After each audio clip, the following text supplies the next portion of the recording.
السلام علیکم ورحمۃ اللہ وبرکاتہ۔ نحمده ونصلی علی رسولہ الکریم، اما بعد فاعوذ باللہ السمیع العلیم من الشیطان الرجیم، بسم اللہ الرحمن الرحیم۔ وَلِكُلِّ أُمَّةٍ جَعَلْنَا مَنْسَكًا لِيَذْكُرُوا اسْمَ اللَّهِ عَلَى مَا رَزَقَهُم مِّن بَهِيمَةٍ فَإِلَٰهُكُمْ إِلَٰهٌ وَاحِدٌ فَلَهُ أَسْلِمُوا وَبَشِّرِ الْمُخْبِتِينَ۔ ذو الحجہ کے مہینے کے اندر ایک بہت عظیم عبادت ہے جس کو قربانی کہتے ہیں۔ قربانی اللہ رب العزت فرماتے ہیں اس آیت کے اندر کہ ہم نے ہر امت کے لیے قربانی کا طریقہ مقرر کیا ہے تاکہ وہ اللہ کا نام لے کر جانوروں کو ذبح کریں جو ہم نے ان کو دیے ہیں۔ بس ایک بات یاد رکھنا کہ تمہارا معبود ایک ہی ہے، اسی کے لیے تم فرما بردار ہو جاؤ اور خوشخبری سنا دو عاجزی کرنے والوں کو۔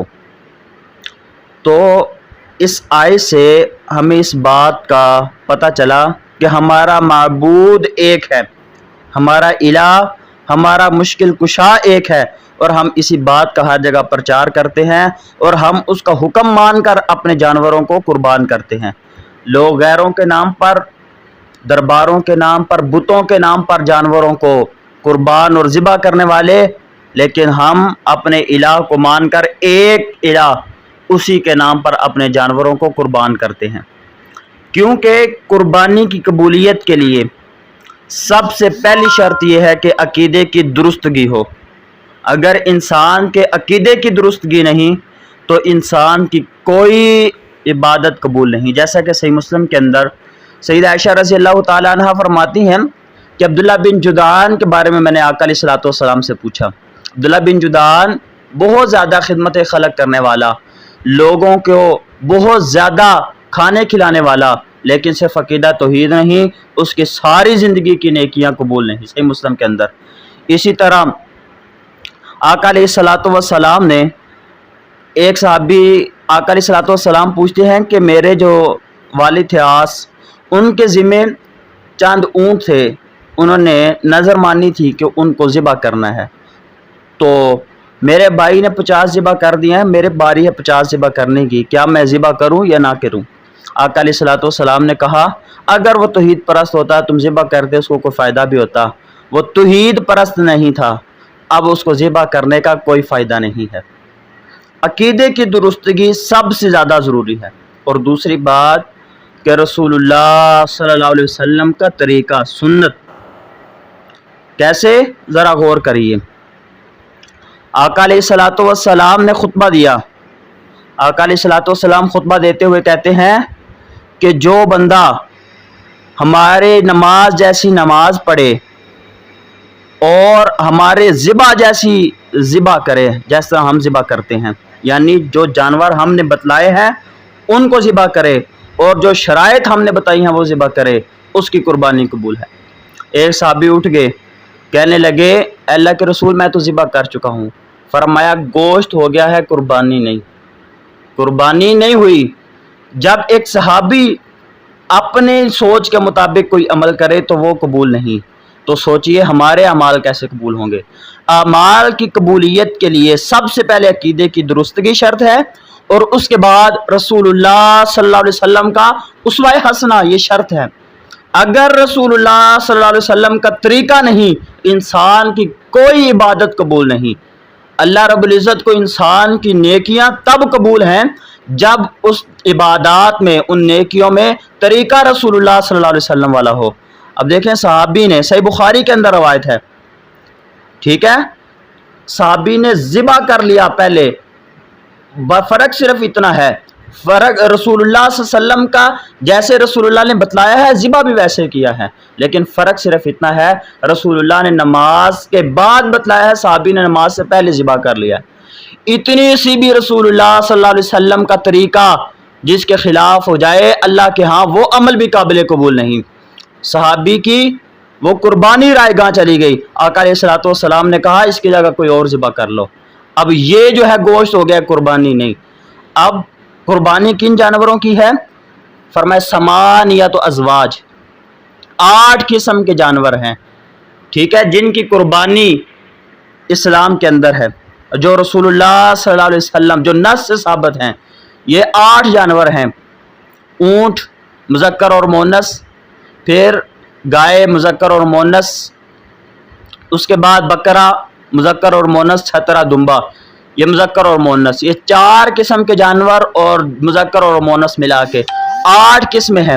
ان کی قربانی جو ہے یہ مسنون ہے۔ ہاں اگر یہ نہ ملے تو ان کے علاوہ دوسرے جانور مثلا بھینس ہے یا مینڈا ہے وہ ذبح کیے جا سکتے ہیں، لیکن اگر یہ جانور میسر ہوں، موجود ہوں، تو ان کے ہوتے ہوئے ان کو چھوڑ کر بھینس ذبح کرنا یا جو کسی اجماعی طور پر کسی جانور کو ذبح کرنا یہ صراحتاً حدیث کی مخالفت ہے۔ یہی رسول اللہ صلی اللہ علیہ وسلم نے فرمایا جس نے ہماری طرح ذبح کیا، یعنی وہ جانور ذبح کی جو ہم نے ذبح کی۔ اب قربانی جو ہے رسول اللہ صلی اللہ علیہ وسلم نے جس جانور کا اندھا پن ہونا ظاہر ہو جائے، لنگڑا پن ہونا ظاہر ہو جائے، سینگ کٹا ہو، کان کٹا ہو، ٹھیک ہے، یہ جانور ہیں جن کی قربانی سے منع فرمایا۔ ہاں خصی جو جانور ہو، یہ جانوروں کے اندر عیب نہیں ہے، جو جانور خصی ہو اس جانور کو قربان کیا جا سکتا ہے۔ اس کے بعد قربانی جو ہے ایک گھر کی طرف سے ایک قربانی کی جا سکتی ہے۔ ہاں اگر صاحب استطاعت لوگ ہیں اور کرنا چاہیں تو کی جا سکتی ہے۔ اب قربانی کے اندر سب سے زیادہ جو دیکھنے والی چیز ہے وہ یہ ہے، اللہ رب العزت نے فرمایا لن ینال اللہ لحومها ولا دماؤها ولکن ینالہ التقوی منکم۔ اللہ کو قربانی کا گوشت نہیں جاتا، خون نہیں جاتا، اللہ کو ہمارے دلوں کا تقوی جاتا ہے۔ اگر ہمارے دلوں کے اندر تقوی نہیں، اللہ کے ہاں ہماری کوئی قربانی قبول نہیں۔ قربانی کے اندر سب سے پہلے تقوی ہو، للہیت ہو، اخلاص کے ساتھ قربانی کی جائے کہ قربانی صرف اور صرف اللہ کی رضا کے لیے۔ اور پھر یہ بات ہے کہ جس شخص نے قربانی کرنی ہے وہ یکم ذوالحجہ سے لے کر 10 ذوالحجہ تک، یعنی قربانی کرنے تک، اگر 10 ذوالحجہ کو کر لی ٹھیک ہے، بعد میں کی تو قربانی کرنے تک اپنے ناخن بال نہ کاٹے۔ اور رسول اللہ صلی اللہ علیہ وسلم نے فرمایا جو شخص قربانی نہیں کر سکتا، اگر وہ شخص بھی اپنے بال اور ناخن نہ کاٹے اس کو بھی قربانی کا ثواب ملے۔ اب وہ چند ایسے لوگ بھی دنوں کے اندر نظر آتے ہیں جو کہتے ہیں جی قربانی کرنے کا کیا فائدہ، مہنگی مہنگی قربانیاں کرتے ہیں، اس سے بہتر ہے کسی غریب کی مدد کر دی جائے۔ تو کیوں نہ اس موقع پر رسول اللہ صلی اللہ علیہ وسلم کی سنت کو دیکھا جائے کہ رسول اللہ صلی اللہ علیہ وسلم کی سنت کیا تھی۔ صحیح بخاری کے اندر ہے کہ رسول اللہ صلی اللہ علیہ وسلم نے قاسم رسول اللہ صلی اللہ علیہ وسلم بین اصحابہ ضحایا، کہ رسول اللہ صلی اللہ علیہ وسلم نے قربانی کے جانور لے کر دیے۔ قربانی کے دنوں میں غریب کی بیٹی کی شادی کرنا، کسی کو گھر لے کر دینا یہ سنت نہیں، بلکہ قربانی کے دنوں میں جس کو غریب کا زیادہ ہمدردی اور غریبوں کا زیادہ احساس ہونا وہ غریبوں کو قربانی لے کر دے۔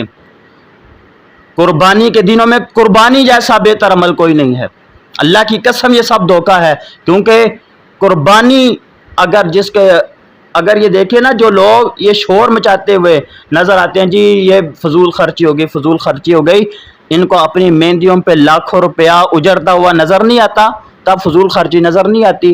شادیوں کی فضول رسومات پر لاکھوں روپے کا نقصان، ہاتھ میں پکڑے اتنے مہنگے مہنگے موبائل، ان کو بیچ کر کسی غریب کی مدد کرو، تب غریب کی مدد۔ اور پھر کچھ لوگ کہتے ہیں ہمارے پاس استطاعت نہیں ہے، یہ بھی بہانہ۔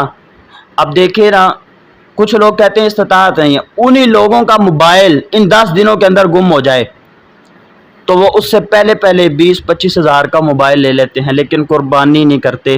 یہ بھی بہت ہی زیادہ ناپسندیدہ اور برا عمل ہے۔ قربانی کرنی چاہیے۔ ایک حدیث ہے رسول اللہ صلی اللہ علیہ وسلم نے فرمایا جو بندہ استطاعت رکھتے ہوئے قربانی نہ کرے وہ ہماری عیدگاہ کی طرف نہ آئے۔